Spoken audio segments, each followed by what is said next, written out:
Cuando hablas de nudo, Aldo, ¿a qué te refieres? Como a una concentración de algo. Todo esto que, no sé, parecen cultivos o árboles o lo que sea, pero hay chicha debajo de la tierra.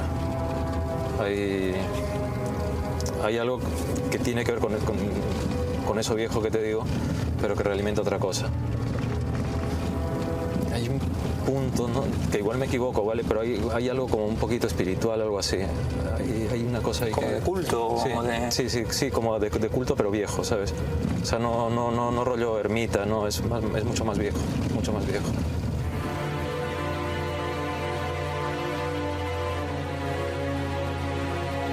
Para aquí. ¿Paro aquí? Sí, pero un Me ha momentito. cambiado el color de la cámara, me ha cambiado. Curioso. Ajá. Sí.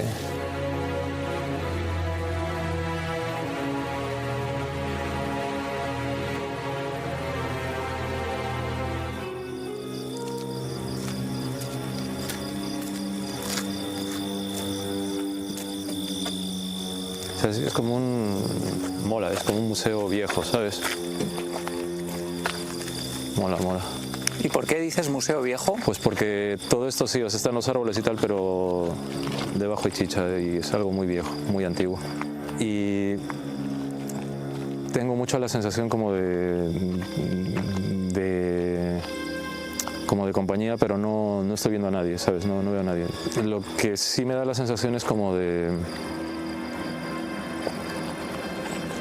algo así, ¿sabes? Como de ir un poco así. Como de estar... lo que a veces digo de asomar, ¿sabes?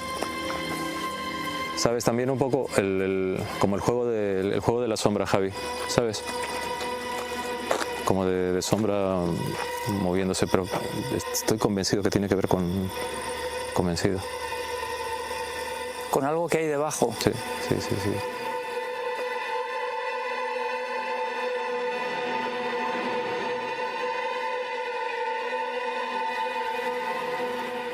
Vamos a ir para allí, ¿vale? ¿Eh?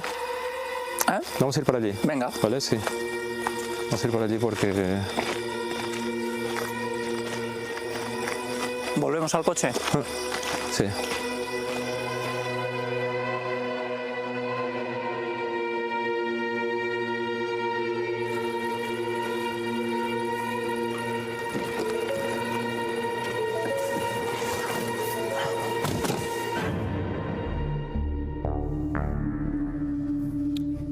Yo creo que voy a hacer esto casi siempre, porque estoy intrigadísimo.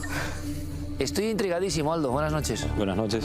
Y sabes que es así porque tú me conoces. Lo sé. No sé qué va a pasar, sé que hay dos piezas, porque eso sí que lo sé, que había dos piezas, Aldo 1, Aldo 2. Pero ahora mismo estoy como ustedes. Y tengo luego una pregunta malévola para Aldo, pero será después. Sí, porque ya dándole vueltas digo, joder, es que la única opción que yo veo, pero me he dado cuenta, bueno, en fin, luego lo hablamos. Aldo, Museo Viejo, el juego de la sombra. Sí. ¿Qué? Sí, el Museo Viejo, es que es gracioso porque cuando veo las imágenes no puedo evitar sentir cierto sonrojo, porque me siento como en una película de los 60, ¿sabes? Como Paco Martínez Soria cuando llega a la capital, algo así. Porque es como un terreno que yo sé que hay algo, me cuesta definirlo con palabras, pero sé que tiraba mucho para la tierra y eso de las sombras era como hay sentir... chicha, Sí, porque se notaba, no sé cómo explicarlo, pero cuando es algo que no tiene que ver con la mala muerte a la que yo habitualmente hablo, sino que es algo mucho más enraizado, algo más... Esto no era la típica mala muerte que tú... No, esto era algo muy compacto, con mucho empaque y tenía que ver con culto, pero además con mucha autoridad, como con conocimiento de causa, ¿sabes? Algo ceremonial con fuerza, ¿sabes? Y además me llamaba la atención porque eso de la sombra era como... Yo sabía que había alguien, pero era como, no esquivo, pero te diría que hasta cierto punto temeroso de nosotros. No sé cómo explicarlo. Y entonces pasa algo, que Aldo da algunas indicaciones. Como yo no sé lo que va a ocurrir, me podéis indicar lo que queréis en cualquier momento, ¿eh? Sí, si hay que dar alguna información más, vosotros sabiendo y yo no lo que viene. Hay una parte que ahora vamos a ver en la que Aldo hace una cosa que no habíamos visto nunca, o que yo no había visto nunca, que tiene que ver con la luz. Luego él nos explicó que esta figura que él empieza a medio intuir parece huir de esa luz, porque nos tiene como cierto respeto, ve algo luminoso que no entiende lo que es y eso se alejaba de nosotros porque no entendía lo que pintábamos allí. Pero es que luego Aldo habla también de unas cosas pequeñas enterradas debajo que yo le pregunto, ¿cosas pequeñas te refieres a niños, a fetos? Él dice, no, no, no, son cosas, no son seres vivos, son objetos. Sabes, también un poco como el juego de la sombra, Javi, ¿sabes? Como de sombra moviéndose, pero estoy convencido que tiene que ver con algo que hay debajo. Sí. Lo que pasa es que no sé por qué me vienen cosas pequeñas porque no son vasijas tampoco, como... Es que es como algo de culto. O sea, noto algo de culto porque noto... Por un lado noto ese juego como de sombras que te digo que me llama un poco la atención, que creo que se realimenta un poco de esto, pero vamos, es como muy así, pero cierta solemnidad, ¿sabes? Cierta solemnidad. Pero es que luego Aldo habla también de una escritura extraña, decía Aldo, hacía como unas ondas. Sí, unas ondas, había unas ondas, como unas rayas, unas franjas. Esto lo hemos visto hace poco, es decir, yo en ese momento, esa noche, no era consciente de este detalle. Es que ni siquiera en ese momento sabíamos que había algo debajo, realmente. No sabía la historia de esos ídolos con esos zigzag. No sabíamos que estábamos en la zona de la pijotilla siquiera. Aldo fue el primero que lo intuyó. Nosotros no teníamos por aquel entonces... Aldo recuperaba un zigzag y unos objetos. Hablaba de ese culto, de esa presencia de algo muy fuerte que estaba ahí. En ese primer momento no habla de nadie, pero claro, subimos al coche, es un terreno muy amplio. Él dice que este enigma es como un tablero enorme y que le cuesta mucho focalizar, y por eso yo le digo en ese momento, bueno, pues subimos al coche, seguimos avanzando contigo y a ver dónde nos llevas, ¿no? Vamos, y eso es lo que hicimos. Venga, lo vemos y ahora hablamos, ¿no? Estoy como ustedes. Vamos allá.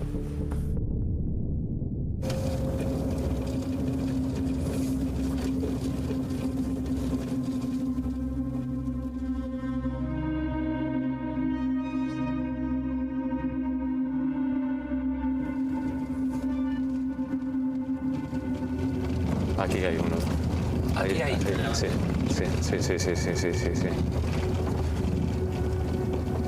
¿Quieres que paremos? Sí. ¿Sí? ¿Paro por aquí? Aquí. ¿Aquí? Aquí.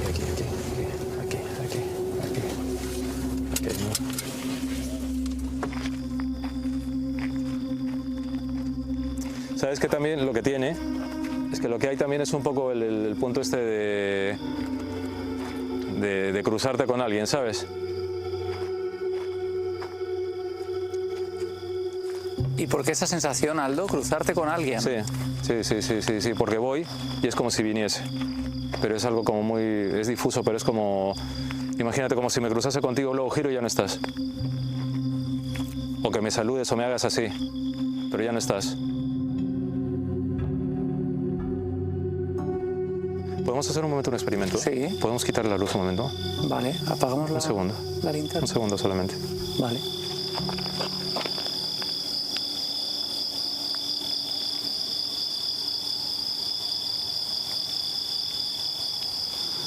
Por aquí. ¡Pum!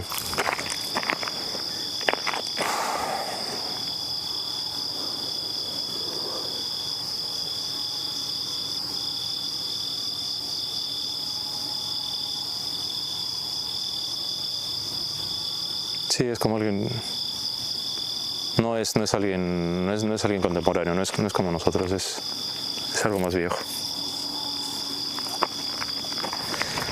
Si quieres puedes encender la luz ya. Cuando ha apagado la luz, Vero, ¿has percibido algo más? Sí, como viniendo por aquí. Como viniendo por aquí. Desde ahí detrás, desde el nudo que te he dicho, ¿Sí? Como viniendo por este lado. Por aquí. Y con un color como claro. He podido distinguir más, así un brazo como blanco, así, ¿sabes? La mano así. Por aquí, pero vamos, cuando hemos estado ahí detrás, donde está el arbusto, un poco más atrás, ¿vale? Pero viniendo por aquí. Tiene un brazo blanco. Sí, ¿dices? he visto el brazo así, o sea, caminando como haciendo así. Es que esto es un puzzle, Javi, porque si te digo... ¿Sabes qué he tenido la sensación? Como si estuviesen jugando al escondite. ¿Como si Algo- estuviese? Jugando al escondite. O sea, como me ves, ahora me escondo. Es que además me ha llamado la atención porque he visto una cosa así. ¿De ese Así. tamaño? Sí.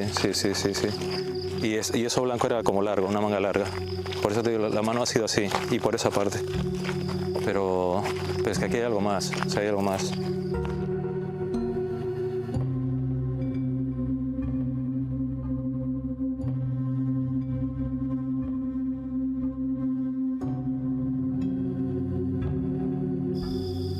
¿Apagamos la luz, Aldo? Sí.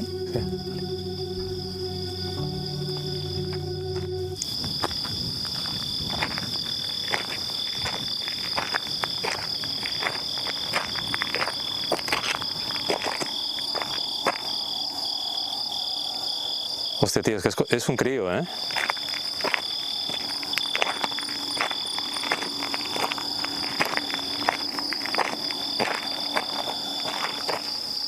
Primero ha estado aquí, luego donde está el arbusto otra vez, ¡pum!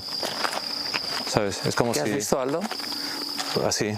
He visto, lleva algo como metálico por aquí. ¿Por aquí? ¿Dónde? Por el... sí. como por el...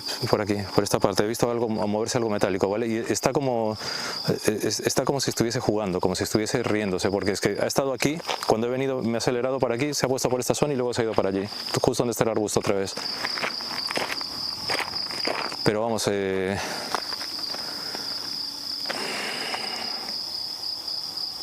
que es un crío, tío. Es un crío. Es un crío. Es un crío, pero lo que no entiendo, o sea, qué pinta... Hay algo aquí debajo, hay algo aquí debajo. ¿Y él tiene que ver con eso? ¿El niño tiene que ver con lo que hay aquí debajo? Sí. Es un niño viejo, o sea, es antiguo.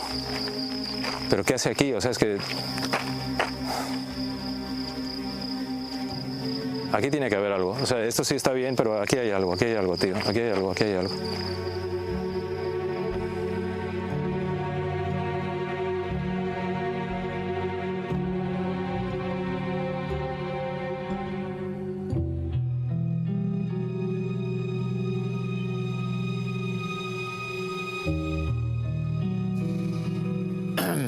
Es un crío viejo, vaya definición. Aldo, ¿por cuántos tú llevas la cuenta? No lo sé. De los reportajes hechos en Cuarto Milenio. ¿Pero cuántos serían? No sé. Muchos. Mira cómo está mi cuaderno de campo, uno de ellos ya deshecho ya prácticamente. 100, más de 100, Muchos, ¿no? sí. 200. Vale. ¿Por qué te pide algo hacer una cosa que es, lo decía Javi aquí tantas veces en Cuarto Milenio en Horizonte, la antitelevisión? O sea, tú, Camilo le da un soponcio, es decir, nuestro realizador, apagas, o un minuto de silencio, yo qué sé, apagas la tele. Pero es la verdad.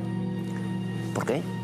Pues mira, Iker, yo veía una figura que estaba allí, pero se asomaba. Pero en los momentos en los que Vero de repente movía la cámara para otro lado, veía que se acercaba más. Entonces, no sé por qué. Llámalo experimentación o a ver una posibilidad de algo, pero es que fue en ese momento, ¿sabes? Porque yo veía algo difuso. Cuando apagó la cámara, fue cuando vi que se asomó el chaval. Entonces solté el taco que solté, pero porque es que me quedé un poco como diciendo, ¿pero y esto qué es? ¿Sabes? O sea, En ningún momento dices niño romano, sino niño antiguo.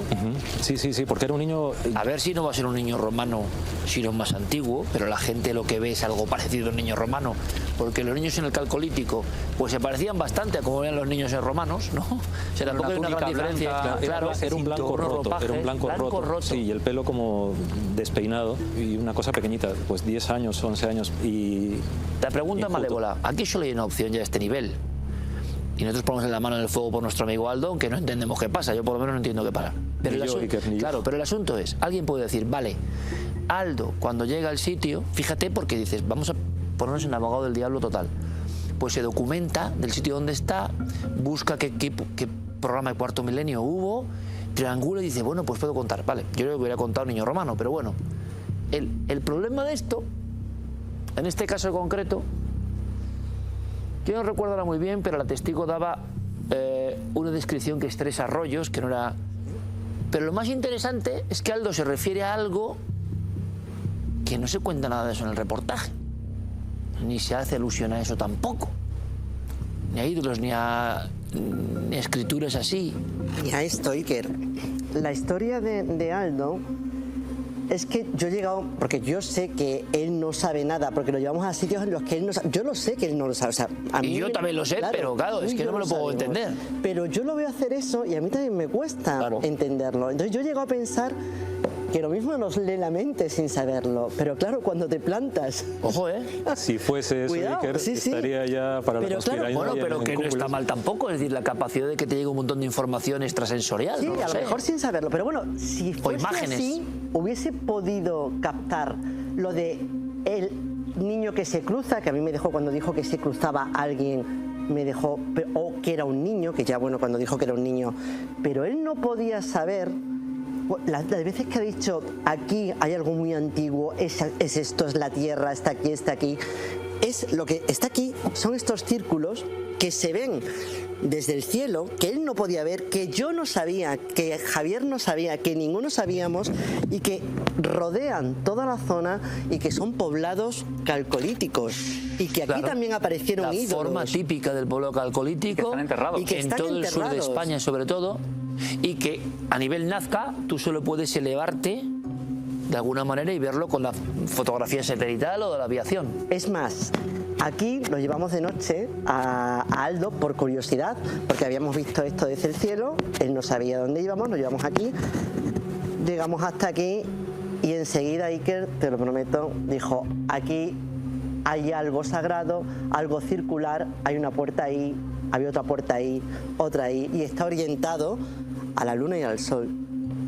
Y él no podía saberlo. El amigo Javi en cierto momento va detrás de Aldo, Aldo no le ve y ya dices, bueno, esto ya...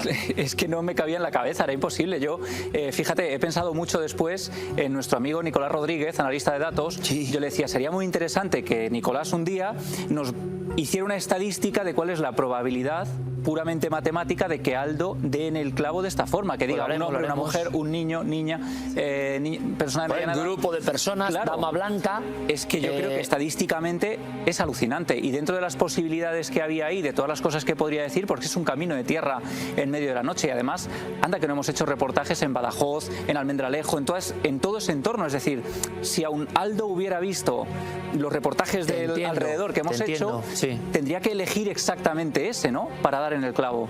Y es lo que ahí me deja sobrecogido. Luego, además, claro, yo le insisto, porque es un tema que ya habíamos hecho 4 años atrás, con el que tenía cierto vínculo casi emocional, y yo le preguntaba, oye, habla con el niño, ¿qué hace aquí? Y me dice, la tierra llama, la tierra llama.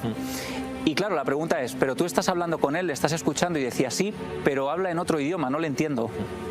Es que es curioso, Iker, o sea, A lo cuando... mejor un idioma antiguo, muy antiguo. Es que el problema es que yo llego a lo que llego, ¿sabes? Y cuando, por ejemplo, habláis lo de leer la mente, yo te juro, ojalá fuese algo de eso, porque es tan sencillo, y lo sabéis muy bien vosotros.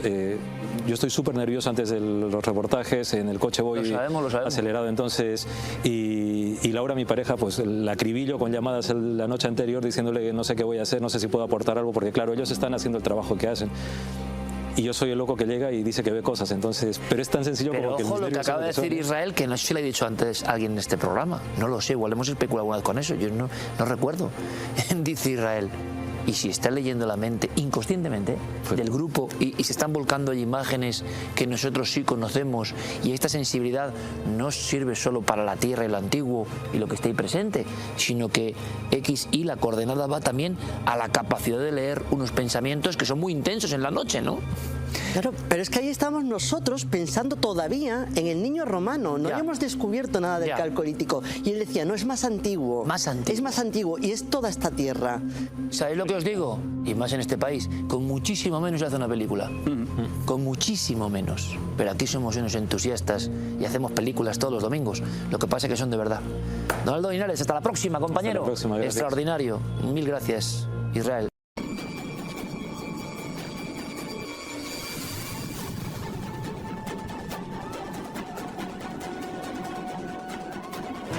Nos teletransportamos a un lugar que siempre es noticia.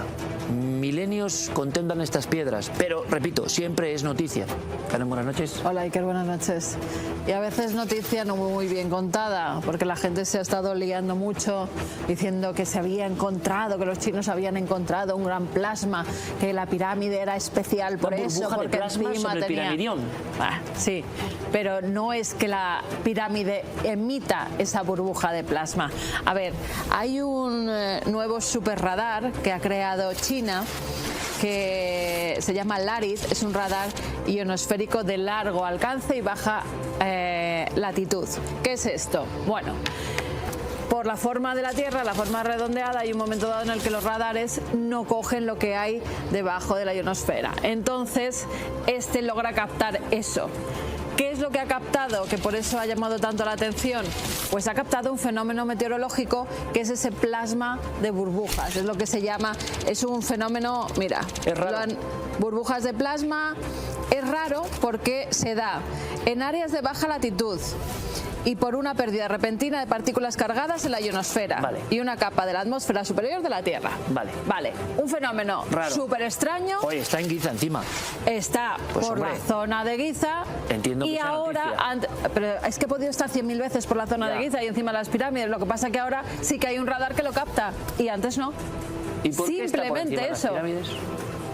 Bueno, pues porque a lo mejor ese fenómeno meteorológico, Me gusta. por el clima, de ahí a la leyenda, Sí, ya que quieres lo que formar. pasa es que se ha convertido en trending topic mundial. Claro, pero es un fenómeno perfectamente explicado. Lo que no teníamos era la forma de captarlo y ahora se va a captar ahí y en muchos otros sitios. Porque Es que sí, además claro, van a crear más en este radares. aspecto la tecnología, fíjese qué interesante, está poniendo ventanas a cosas que siempre se había hablado. Recuerden el prodigioso poder de las pirámides o su, como creían los faraones, su emanación hacia arriba para que salga la... ¿Tendrá algo que ver esto? ¿O pasó algún tipo de fenómeno que interpretaron de esta manera y que hoy sabemos que son burbujas de plasma? Bueno, interesantísimo. Lo que no sé si hay explicación, me parece que es mucho más difícil para este fenómeno que me recuerda a mí al caso del buque butanero murciano en los años 70, un caso impresionante, donde ven varias esferas rodeando al barco y metiéndose dentro del agua y saliendo. Pues ha pasado en la parecido, Patagonia. sí. Buque mercante San Matías, madrugada del 29 de agosto del 2023. Aquí están los informes. Informes oficiales donde están los borrones típicos para que no se identifique ni al capitán ni a la tripulación, porque han tenido que declarar, ¿vale? Han tenido que declarar porque la Comisión para el Estudio del Fenómeno OVNI de la República Argentina ha pedido que se abra una investigación oficial sobre lo que viven los marineros y el capitán de este buque mercante. Y no solo ellos, también pescadores que estaban en la zona. En un momento dado, entre las 12 de la mañana, de la noche y las 4 de la madrugada, llama la atención del capitán, el marinero que está de guardia, porque dice que ha visto salir del agua 8 bolas luminosas. 8 luminarias que de repente suben muy rápidamente y empiezan a hacer todo tipo de movimientos a una velocidad endiablada. A veces en zigzag, a veces se entrecruzaban, otras veces unas desaparecían y salían otras, volvían al agua y volvían a salir. ¿Por qué digo eso de volvían al agua y volvían a salir? Porque le dijeron, ¿podían ser los Starlink? Y dijeron, oiga, algunos de los pescadores que estaban alrededor dice, yo llevo en el mar, estoy 340 días al año, sé perfectamente lo que es la luna, lo que son los Starlinks y lo que es un avión, y eso no era nada parecido. Ellos lo describen como una especie de bengalas con paracaídas, fíjate qué raro, bengalas con paracaídas, hasta tal punto que creen que un buque cercano o un barco de pesca tiene algún problema y está lanzando bengalas. Ya sabes que es la seña de alertar alrededor, ¿no?, cuando un barco tiene un problema. Por radar y por la radio empiezan a llamar, oye, la frecuencia que tienen de los barcos de alrededor, y en el radar del barco salen pues varios barcos que hay también pues allí pescando. Empiezan a preguntar, oye, ¿algún barco tiene algún problema? ¿Estáis tirando bengalas, tal? Todos lo niegan, dicen no hay, estamos pescando tranquilamente, también lo estamos viendo. Y uno de ellos sí que ha declarado, uno de esos marineros que estaba pescando sí que ha declarado, dice, mira, esto es imposible saber qué era porque no es nada parecido a lo que he visto y he visto absolutamente de todo. O sea que investigación oficial en la Argentina, el buque butanero murciano era el Tamames. Y uno de los pescadores hizo una de esas frases que son las frases del misterio que dices, no se puede contar mejor. Y es, parecía que había vuelto a salir el sol. Y un resplandor tremendo. Eso pasó en la costa española, esto en Argentina. Cristian Guillén, que es el capitán de uno de los pesqueros, iba navegando desde Puerto Madryn a la zona de pesca, oye por la radio lo que está diciendo el capitán, empiezan a mirar, decía, tenía trayectoria y volaba a 90 grados. Hemos visto cosas, pero un evento como el de esta noche nunca. Fue muy nítido. Además, están las conversaciones que tienen desde la prefectura, que dicen distancia del buque, le preguntan, no la puedo precisar, condiciones climáticas sí, que hay una comunicación buenas, que se ha cuánto tiempo observan las luces, algunos 30 minutos, otros hasta 2 horas, características, salían desde la superficie hacia el cielo, como algunas se irán apagando, algunas eran blancas, otras naranjas, pues no hay tantos se movían. casos en los tiempos modernos de objetos que se sumergen y luego vuelan, ¿eh? No. Es un clásico de la ufología, pero que hacía tiempo que no ocurría. Yo soy el primer oficial, el segundo me pasó, vino el capitán también. Eran 8 luces naranjas que salían del mar, una tras otra, en el horizonte. Siempre hablando del horizonte. Por eso se dio aviso a Lima 4 Sierra y a Lima 3 Alto. Y después ya, ahora se aprecian otra vez en el cielo y se cruzan y van y vienen. Hacen un trayecto, no sé de cuántas millas, van, vienen, desaparecen, después vuelven a aparecer. Pero eran naranjas al principio, salían del mar en el horizonte y eran 8 luces naranjas saliendo del horizonte. Bueno, seguiremos investigando porque creo que merece la pena, por supuestísimo. Como merece la pena saber que hubo una extraña Biblia realizada en España. En Soria, en 1312. En Soria. En Soria. Estaba bien conservada entonces por el fresco aire por el soriano. rabino Shen Tom In. Así se llamaba el rabino que creó esta extraña Biblia, que además es una Biblia judía, pero tiene muchas cosas también místicas, talismánicas, está muy ornamentada, tiene las páginas doradas, además combinan las tradiciones, la judía, la cristiana y la islámica, o sea, es una cosa rarísima. Es un compendio extrañísimo. Es un compendio que además tiene un mensaje oculto que nadie ha logrado descifrar por ahora. Al parecer este escriba, este rabino, quiso dejar un mensaje, no sabemos si místico, si que revelaba algún secreto. Hay algunas letras a lo largo de la Biblia escritas tanto en mayúscula como en minúscula, porque se han dado cuenta que no tienen sentido en el escrito de la página, y que juntas, en un idioma desconocido, quieren revelar algo. Lo que no se sabe es, a día de hoy, el qué. ¿Y se hizo en Soria? Se hizo en Soria en 1312 y se ha vendido esta semana por $7 millones en Nueva York.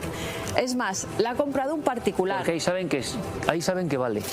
Bueno, la familia que la tenía antes, en 1860, es la última referencia que hay de ella, y sus dueños decían que nunca se desharían de ella por superstición, porque creían que si se deshacían de la Biblia iban a caer, es de novela, iban a caer en la mala suerte. ¿Qué pasa? Que las generaciones posteriores ya no creen en esas supersticiones y la han vendido en $7 millones, la ha comprado un particular, pero la ha donado para que sea todo el mundo el que pueda verla en algún sitio, que la expongan en Nueva York. Buenísimo. Otra cara de la historia diferente. Un niño vampiro, hallazgo arqueológico de un niño de características demasiado anormales. En Chelm, en Polonia, están haciendo unas obras en lo que era una antigua casa de un obispo del siglo XIII. En esa casa del obispo tenían un jardín, empiezan a hacer obras en el jardín y se encuentran con enterramientos. Se han encontrado a 2 niños prácticamente al lado, uno de ellos enterrado normal, los 2 sin ataúd, pero el otro está enterrado boca abajo, con grandes losas de piedra encima, y además, según los especialistas que han visto ya el cuerpo, parece que fue decapitado. vampiro en precisamente toda regla. para que en ningún momento, con esa tradición que había vampírica, es más, una de las arqueólogas que ha ido hasta allí hablaba de fenómenos demoníacos en los que se creía y vampíricos, y que era la forma de enterrar. Y no descartan que se encuentren más en ese jardín de ahora de los horrores, ¿no? Porque parece que en ese siglo XIII ese obispo ahí enterraba a personas especiales.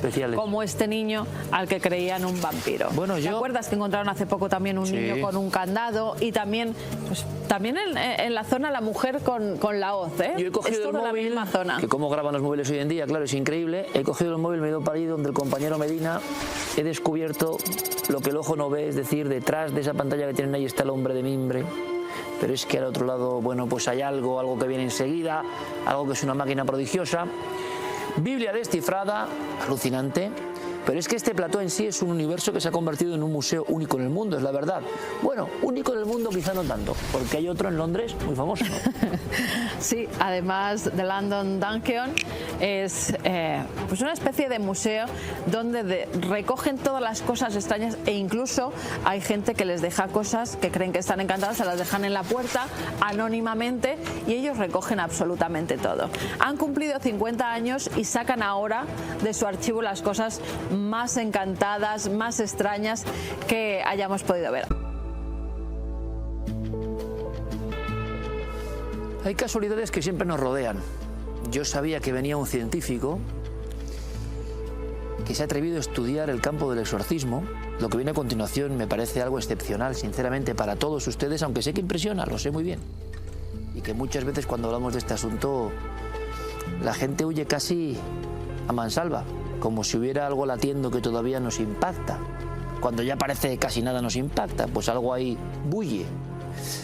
Me encuentro en un monasterio en la provincia de Valladolid, hace 48 horas, estos libros increíbles coordinados, la obra por Rafael García Maíquez, sobre los demonios, también sobre los ángeles existen, y veo mucha iconografía del proceso del exorcismo y del poseído.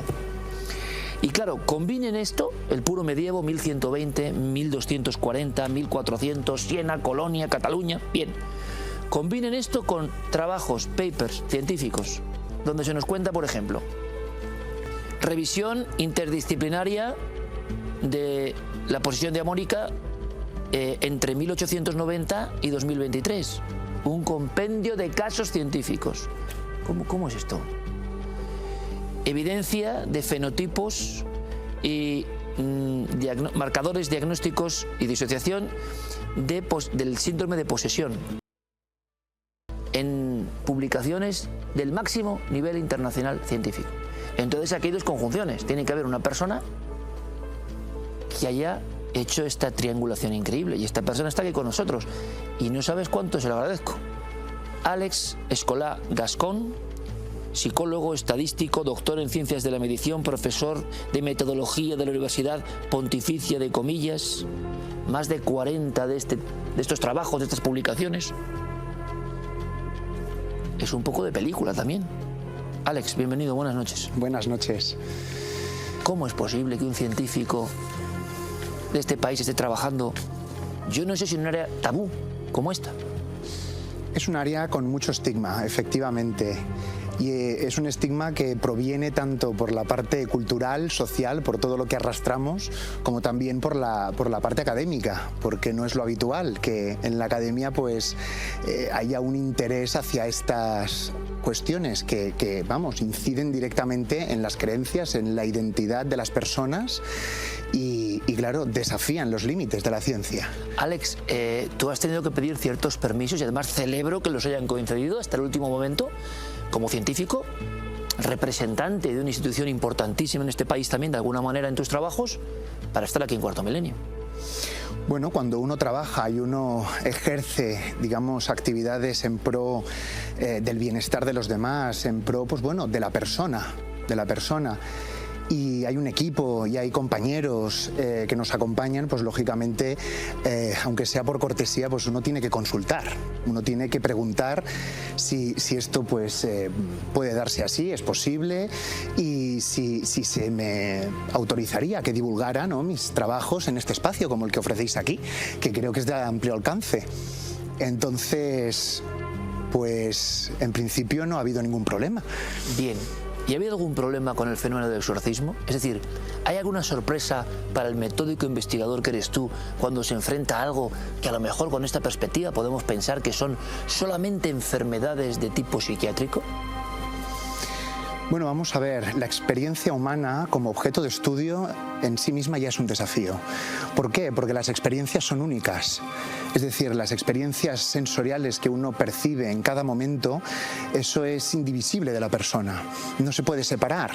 Y por lo tanto, el cómo buscar de ahí algún tipo de patrón, cómo sacar de ahí algún tipo de conocimiento objetivo, pues claro, eso requiere de medición y sistematización. Y ese ha sido uno de los principales desafíos a la hora de sumergirme en esta cuestión de las posesiones demoníacas. Te contaré algo. Hace un año la revista Nature, que es una de las publicaciones más prestigiosas que tenemos en ciencia, anunció un titular que decía filósofos 1, neurocientíficos 0. Y este marcador, ¿no? Quienes nos escuchen se preguntarán, ¿vale? ¿Y qué está describiendo? Bien, pues la situación actual, o al menos actual en aquel entonces, sobre el estudio de la consciencia. ¿Qué ha logrado la ciencia explicar de la consciencia? Y concretamente de la experiencia consciente. Pues bien, el porqué, la razón, el motivo, cómo es posible que un puñado de neuronas nos permitan tener una experiencia sensorial como percibir el dulzor del chocolate, o la suavidad de una caricia, o la acidez de una fruta. El porqué de eso no se sabe. No se sabe. Sabemos el cómo, sabemos la mecanicidad, eso sí que está, digamos, tipificado, eso es claro. Pero la fuente, el origen, muy bien, ¿cuál es el motivo que hay ahí? Eso por ahora la ciencia no lo ha sabido resolver. Es un nudo de hilos que lo único que hemos hecho ha sido empezar a tirar de ellos y, bueno, a ver qué colores, qué tipo de información nos aportan. ¿Por qué menciono esto? Pues porque si la ciencia todavía no conoce el origen, el porqué, podemos percibir el dulzor del chocolate, la suavidad de una caricia y demás, que esto representa que son sensaciones que podemos tener en nuestro día a día, ¿verdad? Ahora aplica esto al ámbito de las posesiones. Ahora aplica esto a una experiencia en la que un individuo es capaz de reconocer el olor que tú tenías, es decir, el olor de la colonia que tú usabas cuando eras niño. Y te lo verbaliza y te lo describe. En ese momento, pues tú no estás usando esa colonia, lógicamente. Nadie de los que está ahí sería capaz de asociar esa información. Pero bueno, entonces, incluso aunque sea falso, incluso aunque nos esté mintiendo ese individuo, yo me atrevo a decir que esa experiencia ya es en sí misma un desafío. Es un desafío porque si no podemos explicar la cuestión de la dulzor del chocolate, o sea, ¿cómo vamos a explicar esta otra cara de la moneda que pocas veces sale a la luz? Es la que te interesa, Alex, a ti. Y es la que, efectivamente, es la que a mí me interesa. Dices, aquí ha habido un tabú, aquí ha habido un apartarse. Tú eres un científico metódico, nunca mejor dicho, que empleas una serie de coordenadas y dices, vale, he tenido que estudiar más de 600 casos de supuesta posesión. Bien, yo no ejerzo la clínica, hice psicología, me tocó hacer prácticas clínicas y cuando, pues como todo estudiante, te hacen elegir dónde hacer esas prácticas clínicas. Yo elegí una fundación en la que había un sacerdote que se encargaba de evaluar, ¿no?, casos vinculados a la religión, ¿vale? Casos, por ejemplo, candidatos a la vida religiosa o a la vida sacerdotal y demás. Y entre esos casos también habían casos de supuestas posesiones y él era médico. Falleció tristemente este verano, él era Jordi Font i Rodon. Y la verdad es que todo lo que sé y el modelo de hecho que hemos contrastado estadísticamente, lo que hemos investigado sobre este tema, yo se lo debo a él.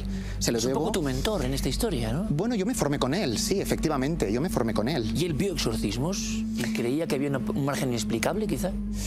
Bueno, como él ha declarado o declaró en varias ocasiones, él no ha tenido experiencia con el demonio. Él ha tratado a personas que creen estar poseídas, ¿no?, por el demonio, y es a través de esa experiencia que ha intentado, sobre todo no tanto juzgar el origen natural o sobrenatural del fenómeno, sino cómo asistir, cómo poder ayudar, porque por encima del misterio, la morbosidad, por encima de nuestras propias creencias, está la dignidad del ser humano. Porque donde hay una posesión, hay un objeto que es poseído y sujeto poseído. Y tenemos que tratar de, ante todo, pues asistir a este tipo de personas.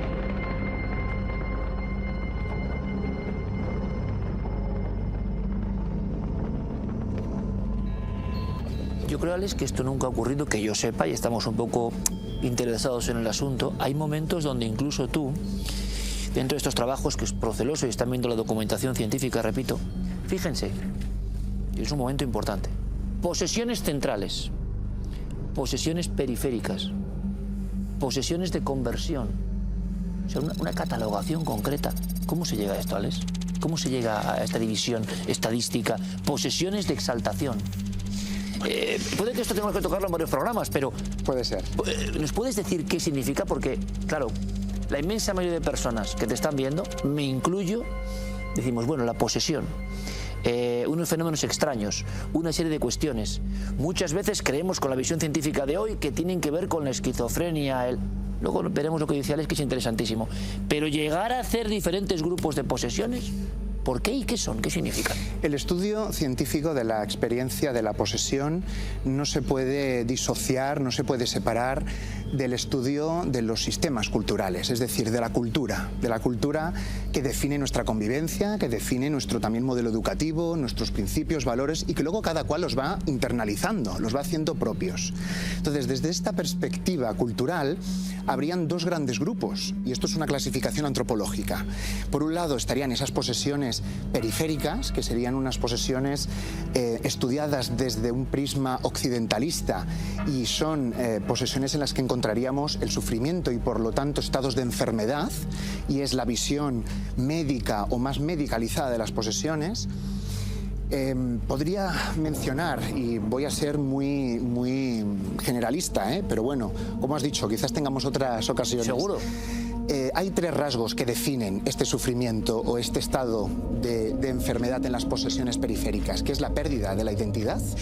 Más que pérdida, es una suplantación de identidad, porque se anula la que había y aparece una nueva, que hay que reexplorarla. ¿De acuerdo? Se ha puesto un poco, te lo juro, la carne un poco de gallina, y te va a parecer, cuando has dicho eso con ese tono, ¿no? Es de claro, como ocurre en El Exorcista, de repente, plap, algo sustituye lo que había. Ha cambiado la raíz del ser humano en ese momento. Hay una alteración del sentido del yo. Eso es innegable. Entonces hay esa pérdida y esa noción del quién soy. Pero juntamente con eso también encontramos una pérdida del control y de la voluntad, o sea, de la libertad. Porque no estamos hablando únicamente de esa confusión de no me reconozco ante un espejo, que eso ya sería grave. No, estamos hablando de que no hay control sobre impulsos, sobre movimientos, sobre pensamientos, deseos, palabras, lo que se hace.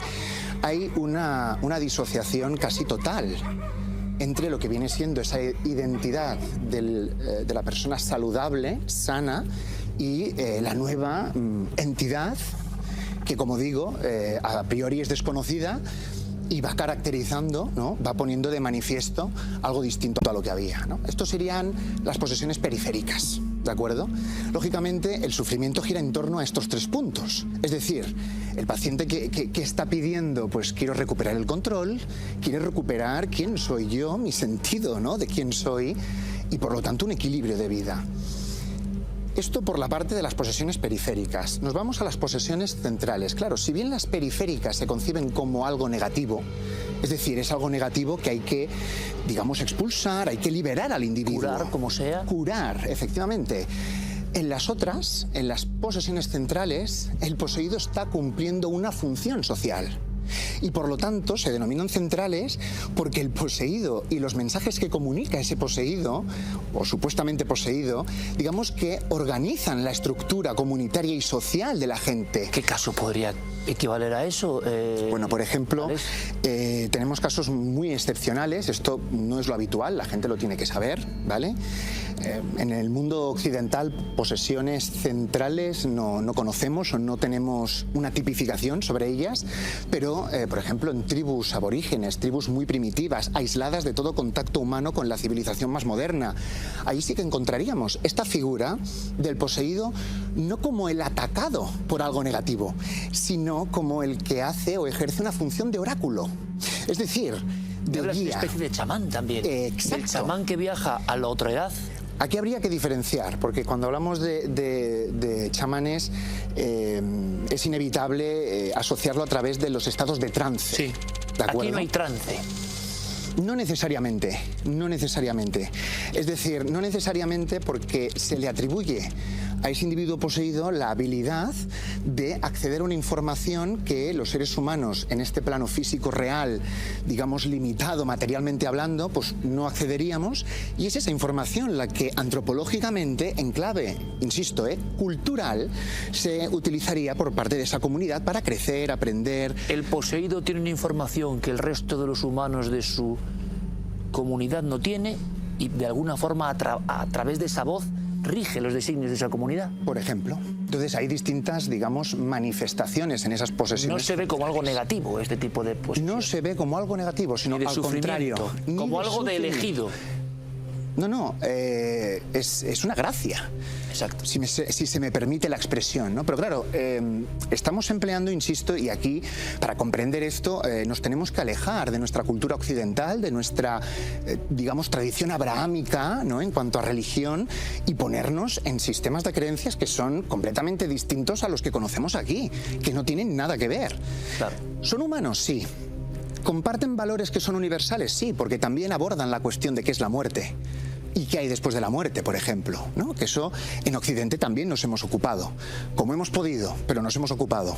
Entonces, hay puntos en común, pero lo que está claro es que las posesiones periféricas tienen atributos negativos de sufrimiento y por lo tanto se requiere de intervención y de asistencia, y en las centrales no.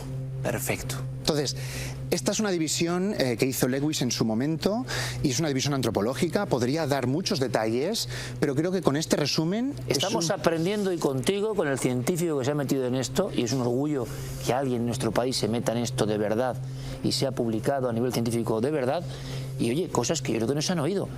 Y tenemos dos grupos más, si no me equivoco, ¿no? de posesiones. Bueno, otra cuestión viene siendo cómo clasificamos los fenómenos que hay en la posesión, ¿no? Porque una cosa es concebir la posesión desde esta perspectiva o marco cultural, y la otra es, vale, muy bien, y la persona que tiene una experiencia de este tipo, ya sea central o periférica, si se me permite la división, ¿sí? ¿Qué ocurre? ¿Qué está pasando ahí? ¿Qué reconocemos? Entonces, dentro de esa posible clasificación, pues sí, nosotros la hemos relacionado precisamente con algunas de las láminas que aquí nos has traído.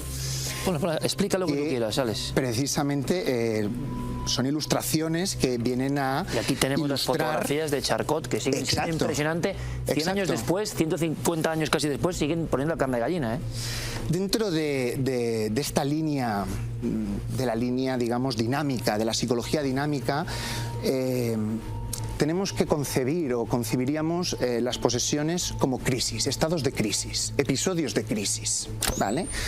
Habría dos grandes grupos, que los has mencionado antes, y son denominaciones que nos vienen de Charcot y nos vienen de esta tradición dinámica, ¿no? A nivel histórico. De un investigador de cuestión casi sanitaria en París, que empieza a darse cuenta de lo que está ocurriendo, sobre todo con mujeres, curiosamente.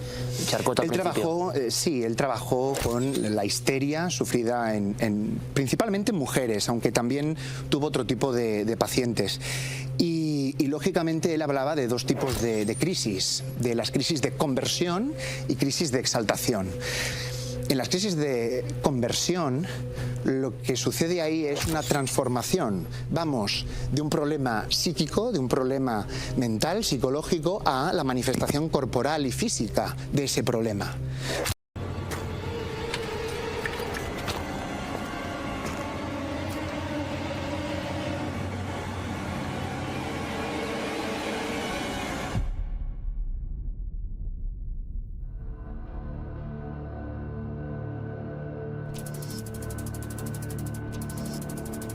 Con nosotros, nuestro querido José Antonio Caravaca, investigador de esa ufología que no podemos perder en toda su faceta sociocultural, fenomenológica, psicológica. Con una diferencia, José Antonio, buenas noches. Buenas noches, Iker. Que ya no es un caso que tú recuperas como algunas maravillas que hemos ido contando a lo largo de esta última temporada, sino que la diferencia es que esto tú vas cuando está pasando.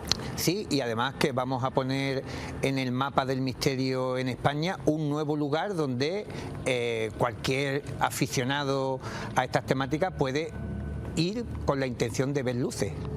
¿Pero cómo es esto? ¿Luces populares? Luces populares. Vamos a añadir al mapa un nuevo punto que yo creo que va a dar mucho que hablar, porque las investigaciones que hemos efectuado pues señalan que allí la actividad de fenómenos lumínicos y y de fenómenos aéreos no identificados está en aumento, y no desde ahora, sino desde el siglo pasado. Pero escucha, esto es interesante. Cuando digo luces populares, ustedes no tienen por qué saber a qué nos referimos.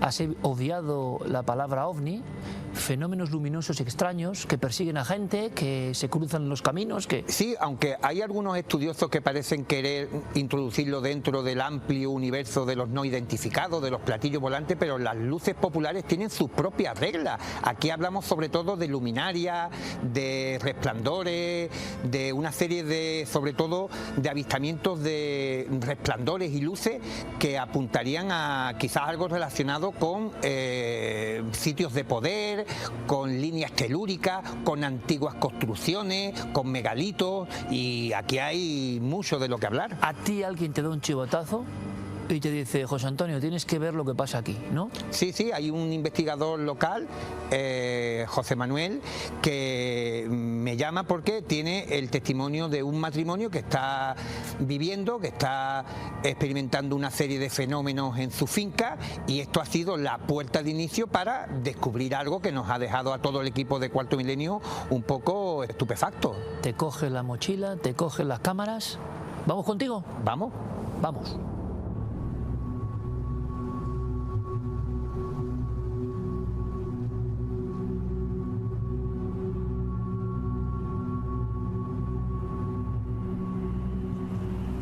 En julio de 2021 nos llegan comentarios de que hay fenómenos aquí en Pozo Alcón, de unas luces que no emiten sonido, que la gente incluso se queda paralizada. Tenemos varios testimonios. Tenemos testimonios de incluso de los años 70, de los años 80, 1990. Todas estas personas han visto este tipo de avistamientos. Ya te determina que no es de ahora, que es de antes. Lo que pasa es que sí es cierto que desde el 2021 al 2024, en esos 3 años, ha incrementado la visión de este tipo de fenomenología, este tipo de luminosidades, etcétera. En la zona hay algunos vecinos que nos cuentan que sí que han visto, ¿no? Sobre todo personas que viven a las afueras del municipio, a las afueras del término municipal, de lo que es la población, que sí que han visto algunas luces que no saben qué son, y bueno, pues les inquieta un poco también esa cuestión, ¿no? Dentro del municipio.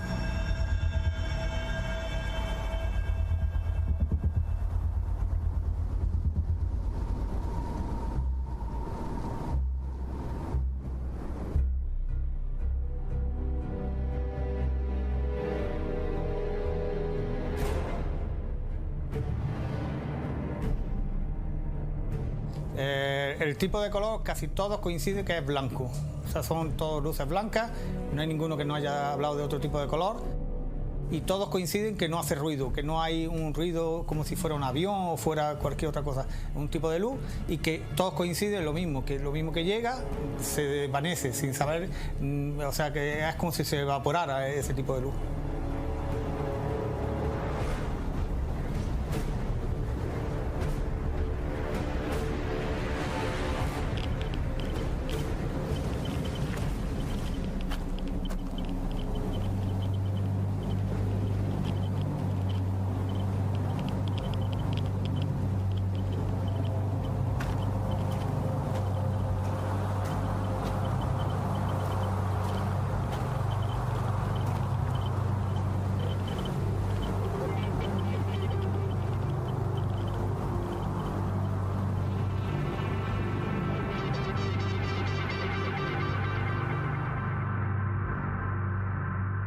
En junio de 2021 yo me fui para abrir el agua al césped y me asomé y vi en ese mismo momento un resplandor grande, como un sol grandísimo en blanco.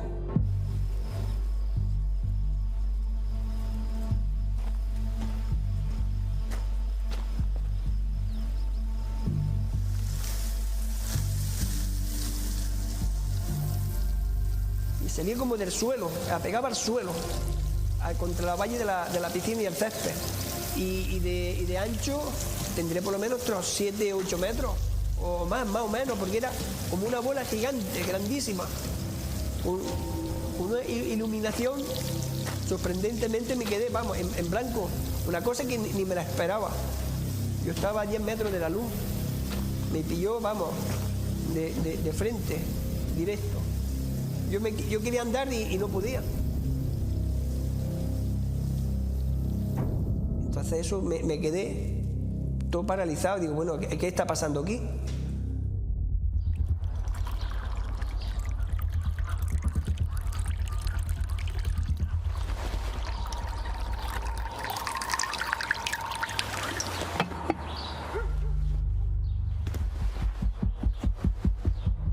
Entonces lo siento, que yo estaba dentro de la casa y me dice, corre, sal a la calle. Pues yo digo, a ver qué es lo que ha pasado, algo ha pasado. Y mira, cuando salgo a la calle, lo vi muy nervioso. Y veo una luz, pero una luz inmensa, grandísima, redonda, blanca.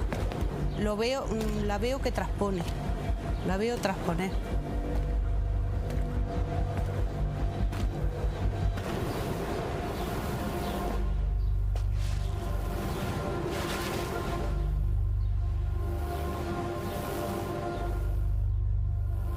Hay 2 personas que aquí en el pueblo la vieron también, el mismo día.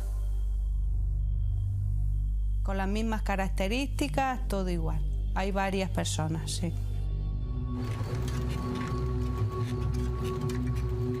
Tendría yo 17 años. Y una noche subía yo a las 10 de la noche de aquí, de Pozalcón, pues iba con mi bicicleta, de aquellas que había antiguamente, con la dinamo aquel, y me quedé deslumbrado total. Miro para allá, todo deslumbrado, para el otro lado, deslumbrado total. Ni la luz del coche tiene que ver eso. Por mucha luz que yo vea, no lo podría comparar con otra cosa.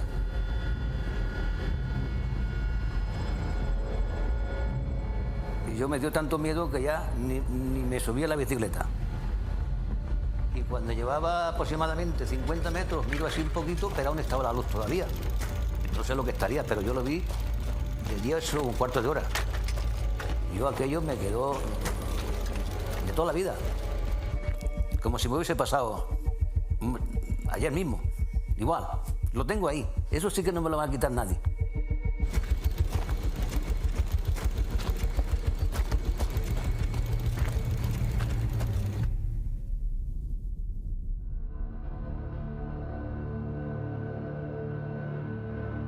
José Antonio, viendo tu propio reportaje, has deslizado una palabra, define total la profundidad, ¿no?, ufológica, antropológica de todo esto. Vieja escuela. Sí, porque sobre todo cuando uno tiene el contacto directo con los testigos, escucha de su propia boca el relato de lo que ha vivido, y sobre todo, por ejemplo, en el caso de Indalecio, ocurrido en 1962, él lo revivía como si en aquel instante, mientras está frente a mí narrándolo, se hubiera trasladado de nuevo a aquella noche frente a ese fenómeno que no ha podido olvidar, no ha podido borrar. Se le ponía la carne de gallina. Como si hubiera ocurrido esto ayer. Ayer mismo. Y de verdad que ha sido... Han pasado 62 años. Sí, y además, fíjate que a raíz de investigar el avistamiento, los avistamientos que han experimentado este matrimonio, Guillermo y Cristina, fuimos poco a poco, en compañía de José Manuel Márquez, investigador local de la asociación ADO, que nos ha prestado su colaboración desinteresada para profundizar en todos estos encuentros, y la conclusión ha sido esa, el localizar una nueva zona de luces populares que, como tú sabes, son todos esos rincones de España y de otras partes del mundo que aglutinan una serie de relatos y crónicas antiguas de luces, de luminarias que deambulan por allí y que siguen siendo un total misterio. Es más, hay como un mapa. Nuestro compañero Javier Sierra y Jesús Callejo pusieron este término en los años 90 como casi un sello. Tenemos la luz de Mafasca en Canarias, tenemos la luz del Pardal en Albacete, tenemos la luz de Ribera Oveja en las Urdes, tenemos la luz de Veneros, tenemos muchas luces que conectan el hoy. En algunos casos el hoy ya casi no ocurre, o hay miedo. Estos casos eran de ayer mismo, de alguna manera, pero casi siempre hay una tradición antiquísima. No se ven maquinarios, no se ven estructuras que parecen sólidas, se ve simplemente el resplandor, se ve simplemente el fulgor de algo que en ocasiones se comporta de manera que parece inteligente, pero la gran clave, José Antonio, le has dado tú.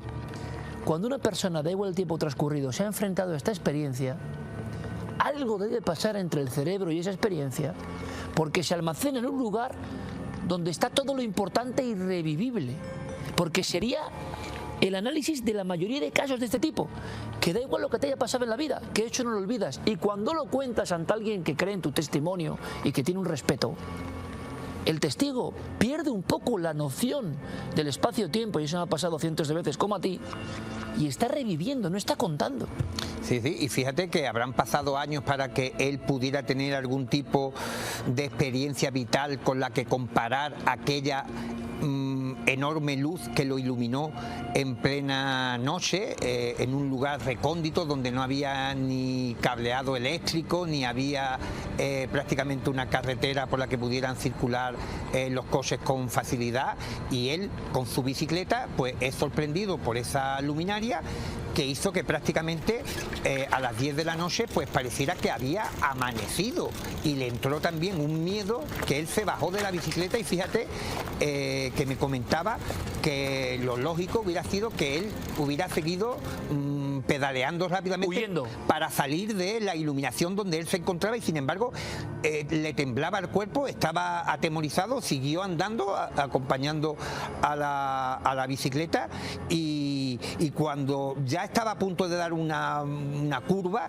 se giró un poco para comprobar si aquello permanecía allí, y para su sorpresa y su aumento en la tensión, pues aquello estaba allí, no titubeaba, era una luz potente, él no sabía de dónde procedía. Siempre pero circular a una zona muy amplia, estamos hablando probablemente de entre cerca de 120 metros cuadrados que iluminaba o más, y con una potencia que él decía que se veía todo mejor incluso que con la luz del sol. Parece el mismo artilugio, la misma idea, el mismo fulgor del caso de hace nada, que están ocurriendo del 21 al 24. Este hombre que nos cuenta Guillermo, 60 años después del otro caso, ve lo mismo y se queda, hablando de fisiología, paralizado. Sí, y como decíamos, aunque en un primer momento se pudiera interpretar todos estos fenómenos y observaciones como algo, o un reducto, o algo relacionado con el tema OVNI, tiene sus propias reglas.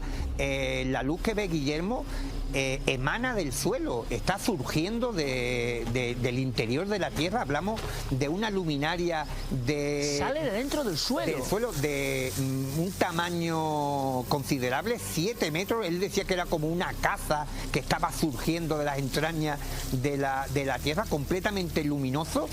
Él lo compara con el sol, eran las 9 aproximadamente de la noche de 2021, y él dice que lo deslumbró, lo dejó paralizado, y esta es otra de las cosas que se asocian a la luz o a las luces populares de Pozo Alcón, y es que los observadores, los protagonistas de estas historias sienten también como una parálisis, no pueden controlar su cuerpo y se quedan como estáticos durante un periodo de tiempo mientras están observando esta serie de fenómenos.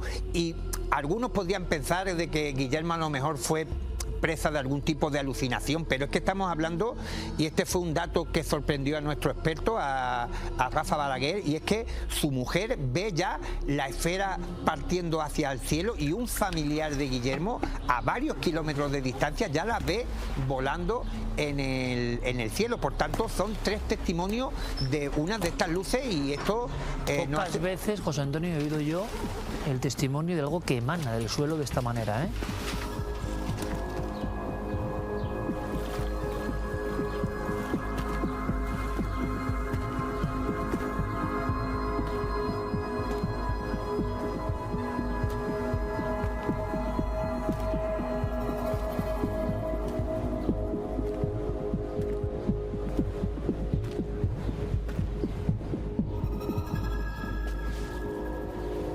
Cuando se hablan de luces populares hablábamos de una relación telúrica con las fuerzas de la Tierra, las fuerzas invisibles. Y por eso indagasteis, ¿no? Claro, y además en la tradición se decía que nuestros antepasados construían ciertos edificios o ciertas edificaciones en lugares de poder, en lugares energéticos, lugares donde se veían luces y luminarias que cada cual fue reinterpretando a medida que les valía para su creencia. De hecho, muchos templos cristianos se reedificaron sobre estos territorios que eran marcados por luces, y Javier Sierra y Jesús Callejo en su libro La España extraña de 1997, si no me falla el disco duro, también insertaron un término que a mí me parece también fascinante, la luz chivata, porque había luces que señalaban algo, o el hallazgo de una virgen, de una estatuilla, de otra cultura,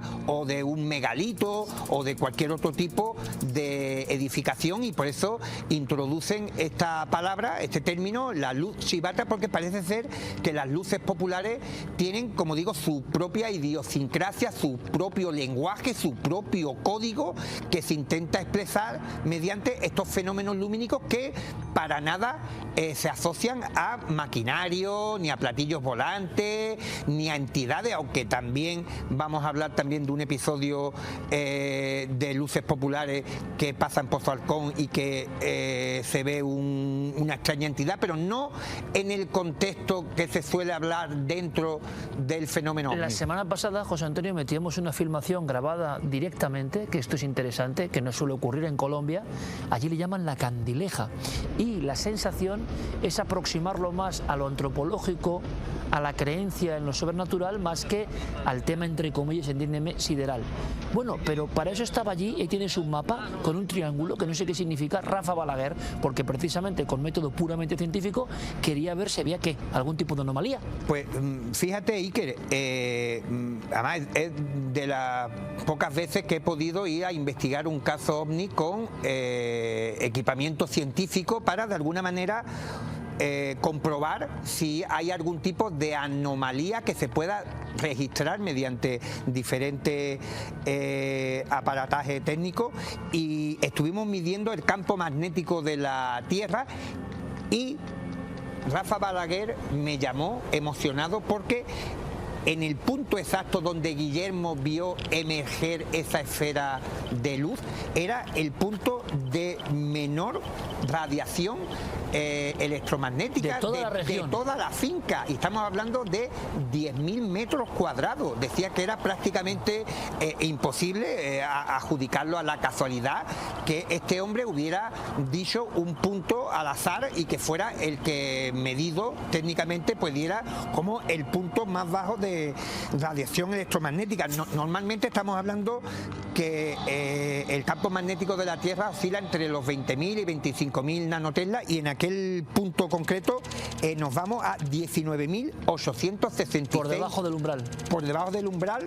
Midió otro fuera de la finca para formar los vértices de este triángulo, y donde le ocurre la experiencia a la mujer, que la podemos hablar ahora, es donde registró el punto más alto de radiación. ¿Qué experiencia es esa? Pues Cristina está en el interior de un coche, esto ocurre en diciembre de 2023, está esperando que su marido vuelva porque está haciendo unas tareas en el campo, y de pronto se queda sorprendida porque frente a ella aparece una pequeña luminaria del tamaño de una pelota de tenis de color blanco que se va aproximando al vehículo, atraviesa el parabrisas, entra dentro del coche y ¡pum!, desaparece.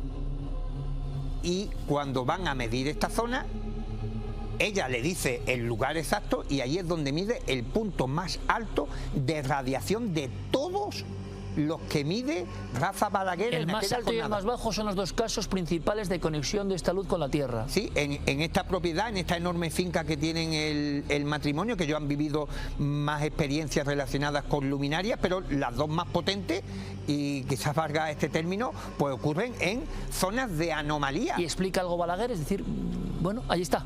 Bueno, no hay nada de yacimiento, no hay nada. Se dice que, por ejemplo, en los lugares de baja radiación terrestre son lugares como mágicos, donde antiguamente no se sabe cómo, a través de la radioestesia o de cualquier otro método, se localizaba para colocar, por ejemplo, megalitos o para hacer cualquier tipo de construcción santuarios, sanatorios, para la meditación, que puede llevar a que una persona entre en un estado alterado de conciencia. Es que ese fue uno de los primeros o de las primeras hipótesis que barajó Balaguer para explicar la visión de la luminaria, pero cuando vio que la mujer y otro familiar que también entrevistamos había contemplado este fenómeno, pues ya se descartó y se quedó un poco estupefacto porque la medición técnica parecía confirmar de alguna manera que esas anomalías coincidían. Pero ¿cuántas veces nos ha pasado esto con Balaguer? En lugares de tipo de observaciones, ¿cuántas veces, si hiciéramos un clip sería, cuántas veces en estos años que Balaguer lleva con nosotros coincide la percepción de visión de una persona en el punto que ellos no pueden conocer, de máximo gradiente o menor? Bueno, ahí tenemos una información telúrica, evidentemente. Hablabas también de que en algunos de los casos, José Antonio, ha habido presencia de alguna figura. Sí, curiosamente, el bisabuelo de Cristina, de una de nuestras protagonistas, contaba en la familia durante mucho tiempo un evento, un episodio que le ocurrió de joven. Estaríamos en el año 1950, volvía del trabajo sobre las 9 o las 10 de la noche y de pronto se encuentra en mitad del camino un enorme orbe, una esfera luminosa que lo deja paralizado. De nuevo se queda estupefacto, se queda asombrado, asustado, regresa a su domicilio con el susto en el cuerpo y se lo está comentando a su hija, a la abuela de Cristina, y Cristina le dice que ella también ha visto una luz desde la casa, pero que en esta ocasión era también una especie de globo, pero había como una silueta de una mujer, con lo que ella interpretó en primera instancia como con un niño, y decía que podía ser la vecina, que tenía un niño de corta edad, pero al día siguiente comprobaron que evidentemente no era la vecina, y en la actualidad ronda ya casi los 80 años de edad. Me comenta que después de su avistamiento él escuchó de varios pastores de la zona que también habían tenido un encuentro con una luminaria. Por tanto, estamos hablando de una confluencia, de una acumulación de incidentes, de avistamientos de luminarias, de luces, de resplandores, que exceden con mucho lo que se podría considerar como normal o anecdótico. Zona, digamos, aislada, remota, en plena zona maravillosa al mismo tiempo, perdón la redundancia, de Cazorla, de la zona de Cazorla, y punto muy concreto. ¿Qué? ¿Por qué? Es la piedra, es el agua, es la naturaleza. Esto viene desde el antiguo, conecta con este tipo de apariciones. Sin embargo, una vez más, la medición sí es precisa, pero nuestras cámaras, nuestra vigilancia, ¿no le da las luces por aparecerse delante de los investigadores? No, incluso después de que habíamos desmontado el equipo de investigación, como yo me quedé a dormir dentro del cortijo de Cristina y Guillermo, que tuvieron la amabilidad de dejarme que me quedara allí a dormir 3 noches, pues estuve haciendo mis propias vigilancias y tampoco pude ver nada, pero que es muy interesante porque fíjate que estando allí, y sé que a ti esto te va a molar, por boca del alcalde, que también tenemos que agradecerle todo lo que ha hecho por Cuarto Milenio, por Iván Cruz, resulta que allí en Pozalcón recientemente se han descubierto dólmenes y una zona de megalitos que todavía ni siquiera se ha dado a conocer porque se está investigando. Mira que te he preguntado si había yacimiento o no había yacimiento. Pues me lo he guardado hasta ahora. ¿Usted siempre se guarda las cosas? Siempre me guardo aunque sea medio as. Y es curioso porque siempre Javier Sierra y Jesús Callejo y tanto expertos como Enrique de Vicente siempre han comentado que uno de los factores, de los ingredientes que no puede faltar nunca en esta sartén o en este cocido de las luces populares son los dólmenes. Y están. ¿Están señalando los dólmenes? Y pues fíjate, te añado el trozo de as que faltaba. Los dólmenes están en la zona que se iluminó en 1962 por aquel lugar concreto de Pozalcón. El yacimiento megalítico, que Andalucía está preñada de ello, bien lo sabe nuestro amigo Pimentel, y lo que pasa es que no hay financiación para intentar excavar muchas veces, pero está lleno de lugares de culto, es el mismo del hombre de la bicicleta. A un tiro de piedra. Y donde, nunca mejor dicho. Y donde probablemente los pastores que Indalecio escuchó también hablar de luminarias y tal, pues también era por toda aquella región. Y recientemente un grupo de arqueólogos pues ha dado con este yacimiento que incluso no saben o no se ha comentado públicamente la ubicación ni nada porque están en plenas excavaciones. No sabemos todavía lo que se puede encontrar ahí. Y volvemos al término de luz chivata. ¿Luz chivata? ¿Está indicando algo? ¿Está señalando algo? ¿Cuántos casos de la antigüedad, tomados como señales divinas, no eran también sino un juego de emanaciones telúricas que señalaban algo desde el pasado? Sí, quizá algo espiritual. Vieja escuela, decía José Antonio Caravaca. Por cierto, si ustedes tienen información de este tipo de sucesos, que últimamente hay muchos, ahí tienen el buzón de alguna manera para que podamos investigar. Don José Antonio, como siempre, as en la manga siempre fundamental para la vieja escuela.